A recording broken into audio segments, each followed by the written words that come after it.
Assalamualaikum dan salam sejahtera. Okey. Di sini saya ada sebuah kereta Pro 2 kancil 660 manual tahun 2006. Lampu bulat Kereta model baru ni, lampu bulat, bukan lampu petak ni. Ni tahun 2006. Condition kereta sedap mata memandang, okey. Dari segi tayar semua baru lagi Tayar 4 biji baru Body pun tak kemel lagi, okey. Cat masih boleh tahan lagi. Okey, kita tengok condition luar dulu. Ini condition luar, ini lampu bulat. Enjin senyap, suspension sedap, enjin gearbox aircon sejuk. Okey, tak ada masalah. Okey, ini pintu ni cat dia kurang sikit. Okey, jom kita tengok dalam. Ini bahagian dalam masih cantik lagi. Okey, seperti baru Cantik lagi. Ini bahagian depan masih cantik lagi. Okey, ini bahagian depan masih cantik lagi. Kondisi kereta memang cantik.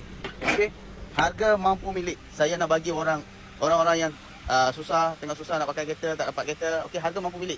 Okey, saya pun untung sikit lah, bukan nak kata bagi free. Saya bagi, okey, korang tengok enjin pun tak ada leaking. Enjin sedap lagi, tak ada leaking, tak ada juga.